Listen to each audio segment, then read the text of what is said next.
po jako akawuwo kubanga yakizudde nti mu Buganda wasinga okubeera akisidenti. Kaweefube ono w'okugaba omusaayi yatandikibwawo mu masaza 18 agakola Obwakabaka bwa Buganda nga mu ssaza lya Ssaabasajja ery'Ekyaddondo agenda kutandika ng'ennaku z'omwezi 25 omwezi guno, era nga wano omukubiriza w'olukiiko lw'eggombola ya Mituba 2 Nabweru Ssemwanga Ssemwezi Yozefu asinzidde mu lukuŋŋaana olw'okutongoza Kaweefube ono ku ggombola e Nabweru n'akubiriza abantu bonna okwettanira okugaba omusaayi, kino kiyambeko abagwetaaga abali mu malwaliro okutaasa obulamu. Tukubiriza abantu ba Ssaabasajja Kabaka bonna, oba osoma ddiini ki, oba oli wa byabufuzi kibiina ki, oba oli wa ggwanga ki, abawangaalira mu Buganda masaze 18 tubukereze enkokola yonna mu bitundu gye tugenda okugabira omusaayi, tugabe omusaayi.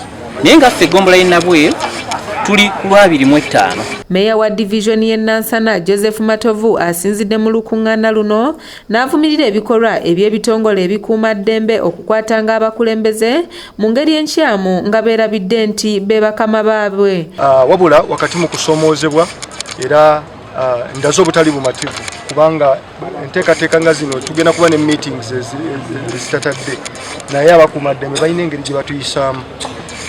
Mujjukira bulungi nti tutwaliwali era ku division kwennyini tuteekerateekera independence era ne bajja ne bankwata n'abakulembeze baffe bonna bali ekintu kye tuvumirira ne se kuvumirira yenna. Mu ngeri y'emu meya wa division y'e Nabweru Kasimu Jjumba akunze abantu okwettanira enteekateeka eno ey'okugaba omusaayi era ng'ate ye ssentebe w'abagoba ba bodaboda mu munisipali y'e Nansana Kigundu Patrick asabye abagoba ba bodaboda bonna okubeera abasaale mu nteekateeka eno kubanga be bakyasinze okufuna obubenje ku nguudo nga n'olwekyo bajja kwetaaga nnyo omusaayi guno. Nga tukunga abatuuze baffe okujja okugaba omusaayi, jangu ogaba omusaayi otaasa obulamu bw'abantu abalala.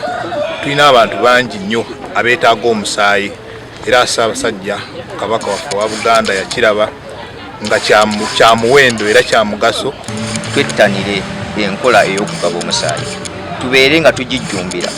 Luno olwoya lwa munnyindo ekyamazima kuno embeera y'okugaba omusaayi esinga kugasa ffe ababodaboda. Ffe tusinga okugwa ku bubenje era ffe tusinga okufiirwa, ffe tusinga okumenyeka.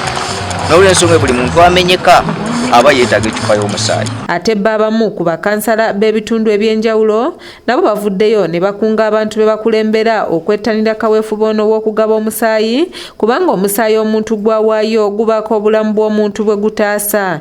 Era nkubiriza abantu bonna nti bw'ogaba omusaayi oba togugabye wabula oba ogweterekedde kuba enkya gw'oba ogenda ogwetaaga oba mukwano gwo bw'owa oluganda lwo.